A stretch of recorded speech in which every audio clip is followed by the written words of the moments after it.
नमस्कार और स्वागत है आप सभी का इस पॉइंट के यूट्यूब चैनल पे। और आज भी द हिंदू न्यूज़पेपर में काफ़ी कुछ इंपॉर्टेंट आर्टिकल्स डिस्कशन के लिए आए हुए हैं। तो सबसे पहले एक नज़र डालते हैं आज की इन सभी इंपॉर्टेंट आर्टिकल्स पर।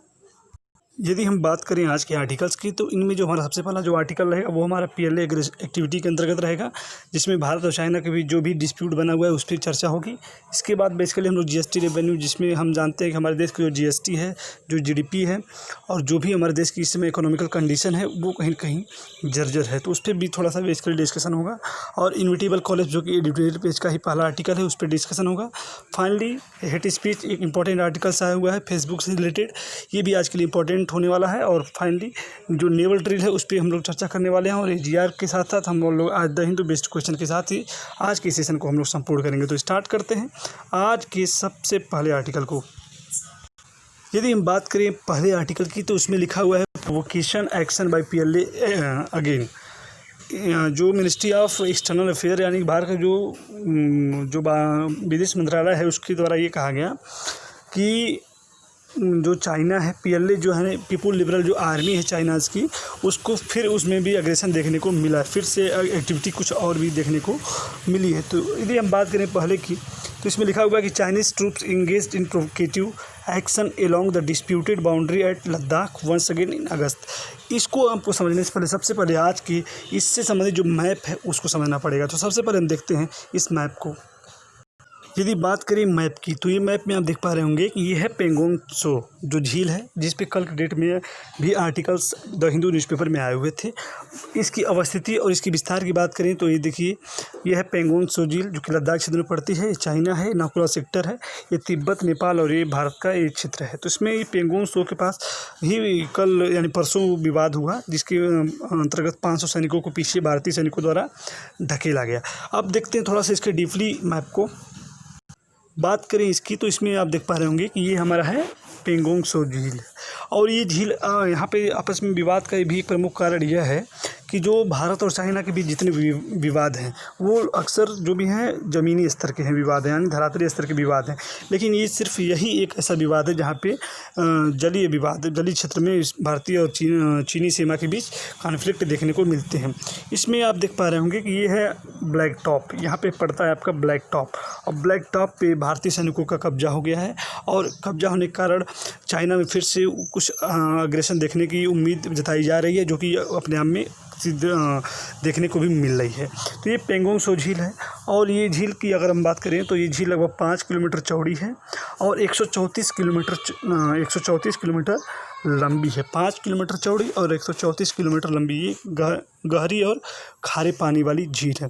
देखिए इसकी अवस्थिति है और ये इसका विस्तार है। और इसमें जो भी विभाजन हुआ है, एक पाम जो हथेली होती है इसकी उंगली की नुमा इसकी आकृति है, इसीलिए इसके सभी सेक्टर को बांटा गया फिंगर्स के फॉर्म में।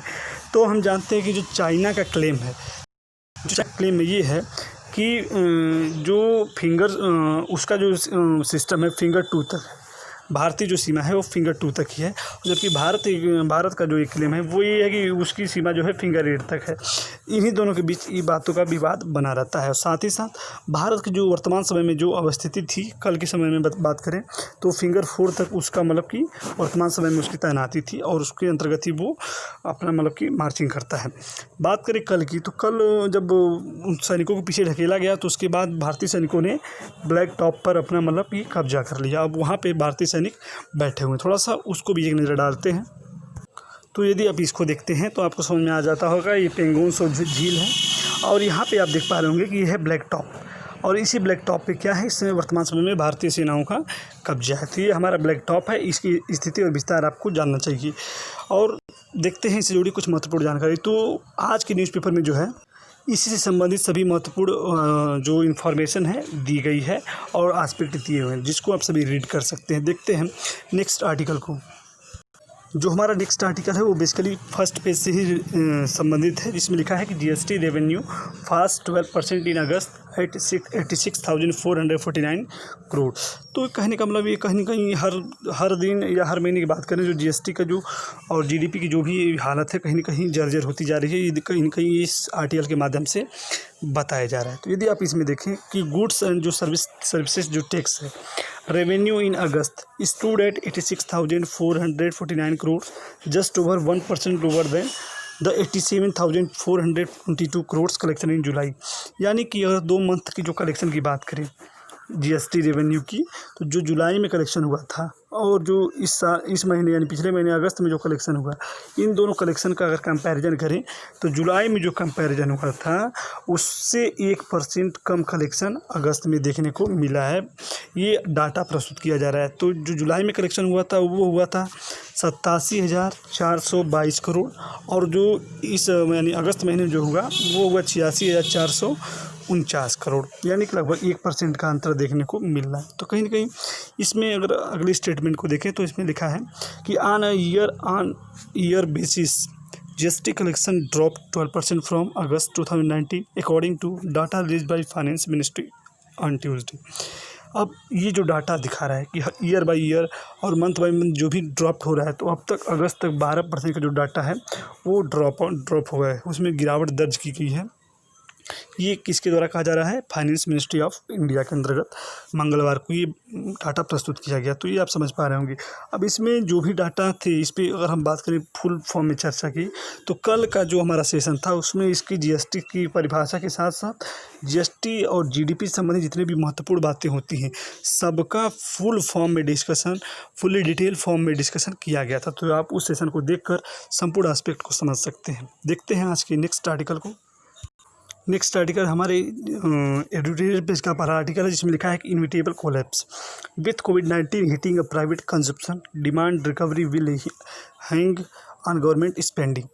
इसमें मतलब देखिए, अगर आज की और हर दिन के अगर हम आर्टिकल्स की कंपैरिजन करें तो उसमें कहीं ना कहीं बार बार जीएसटी और जीडीपी पे फोकस किया जा रहा है। तो आपको कहीं ना कहीं एक अपना एजेंडा तैयार करना चाहिए खुद का कि जीडीपी और जीएसटी संबंधित जितने भी क्वेश्चंस हैं वो आपके क्लियर होने चाहिए, और जो भी डाटा डेली टू डेली आ रहे हैं उसको आपको कवर करना है। क्योंकि आप जानते हैं कि कल के डाटा में ये बताया गया जो जीएसटी है लगभग उसमें 23.9% की कमी देखी गई है पिछले साल की अपेक्षा।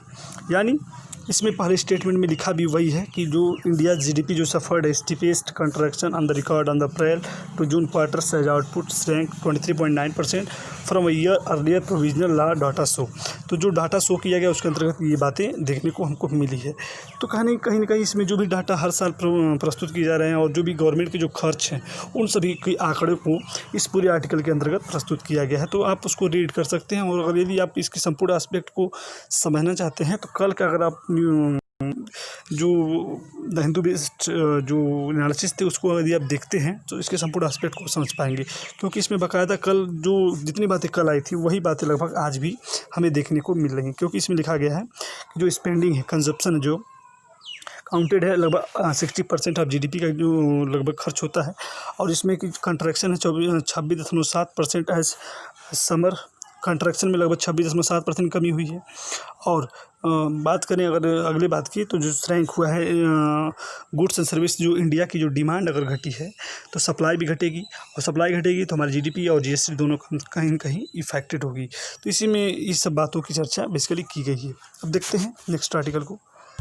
इस आर्टिकल को यदि आप देखते हैं तो इसमें लिखा है कि टेलीकॉस जो है गेट 10 ईयर्स टू पे AGR ड्यूज टू गवर्नमेंट, की टेलीकॉम जो कंपनियां हैं उनको सुप्रीम कोर्ट के द्वारा 10 साल और समय दिया गया है गवर्नमेंट को, जो भी उसका पेड करना है, जो भी ड्यूज उसका बकाया है उसको पेड करने के लिए 10 साल का समय और मिल गया है। तो बेसिकली यदि आप इसमें पढ़ते हैं, रीड करते हैं, समझ में आता है आपको। The Supreme Court on Tuesday allowed to telecom companies 10 years time to pay their adjust gross revenue AGR dues to the government. तो देखिए AGR का फुल फॉर्म होता है एडजस्टेड ग्रॉस रेवेन्यू। देखिए ये जो AGR है, AGR होता क्या है, एक प्रकार के जैसे जितनी भी टेलीकॉम कंपनी होती है जैसे एयरटेल, जियो, वोडाफोन, जो भी सिस्टम है, जो भी टेलीकॉम कंपनियां हैं, इनके द्वारा जो यूजेज और लाइसेंसिंग